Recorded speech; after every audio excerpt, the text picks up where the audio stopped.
नमस्कार दोस्तों, मैं दिनेश कुमार आप लोगों से दो शब्द कहने आया हूँ। दोस्तों, आज जो ये सरकार है, मोदी सरकार, जिसका मैं कभी बहुत बड़ा समर्थक हुआ करता था। मुझे लगता था कि ये सरकार इस देश से बेरोजगारी, महंगाई, भ्रष्टाचारी सब कुछ खत्म कर देगी। आज वही सरकार इन सब में लिप्त है। दोस्तों, हमें इस बात को इसलिए कहना पड़ रहा है क्योंकि ये जो सरकार है, इसके तौर तरीके कुछ समझ में नहीं आते हैं। एग्ज़ाम्स, जिसे एसएससी एग्ज़ाम्स में कोई अगर लड़का बैठता है तो उसमें से 200 नंबर लाकर भी उसका सिलेक्शन नहीं हो पाता है। और ये जो नॉर्मलाइजेशन का जो बकवास नियम चल रहा है वो तो समझ से ही बाहर है। किसी एग्ज़ाम्स में आपको 90 मार्क्स लाते हो और कोई व्यक्ति उसी एग्ज़ाम्स में 70 मार्क्स लाता है और उसका नॉर्मलाइजेशन करके उसका 94 नंबर कर दिया जाता है। और जो व्यक्ति 90 नंबर लाता है उसका नॉर्मलाइजेशन घटा कर उसका 70 नंबर कर दिया जाता है, 72 नंबर कर दिया जाता है। और उसे ये कहा जाता है कि आप जो 90 क्वेश्चन जो बनाए हैं उसमें आपको ईजी क्वेश्चन दिए गए थे, और जिन्होंने 70 क्वेश्चन बनाए थे वो थोड़ा हार्ड क्वेश्चन थे, जिसके कारण उनका नॉर्मलाइजेशन किया गया है और उनका नंबर बढ़ा गया। और आपका सिलेक्शन नहीं हो पाया क्योंकि आप 90 नंबर लाए तो हैं लेकिन आपका क्वेश्चन आसान था।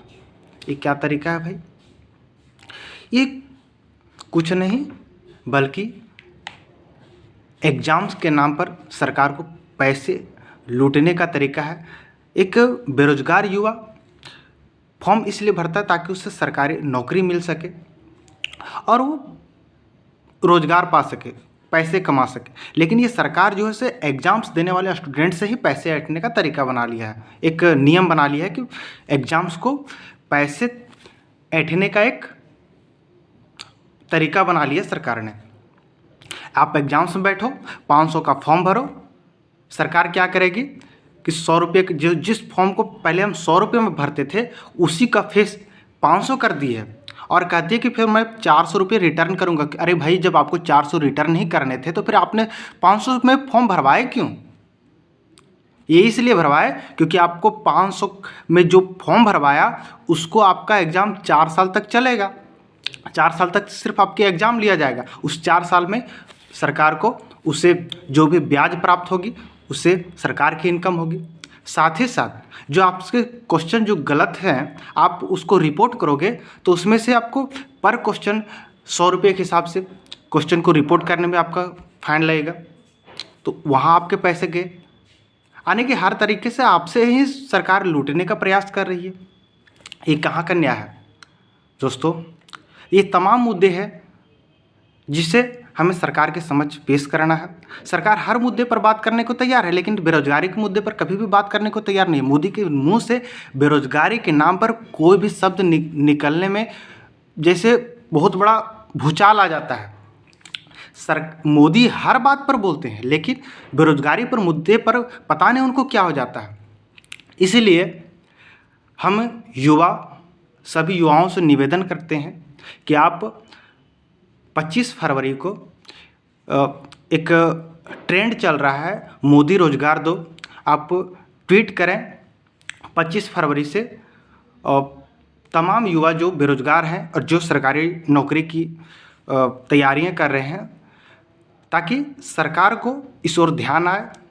मैं आप लोगों से बारंबार निवेदन करता हूं और साथ ही साथ मैं उनको धन्यवाद देता हूं जिन्होंने ये ट्रेंड शुरू किया है, जिन्होंने इस मुद्दे को सब उठाया है। हम सब मिलकर उनका समर्थन करेंगे और उनका साथ देंगे जो हमारी लड़ाई लड़ रहे हैं।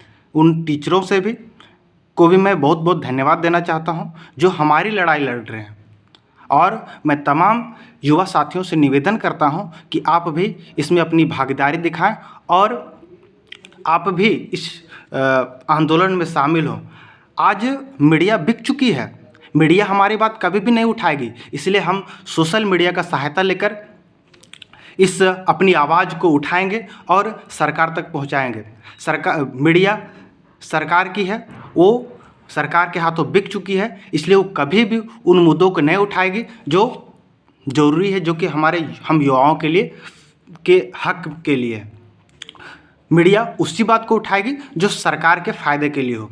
इसीलिए हम सोशल मीडिया का सहायता लेंगे और मोदी को मजबूर कर देंगे कि वो हमारी बात सुने। इसलिए ध्यान रहे, 25 फरवरी से ट्वीट करना है मोदी रोजगार दो। एक बार और मैं बोलता हूँ, मोदी रोजगार दो। इस चीज़ को ट्वीट करना है। धन्यवाद।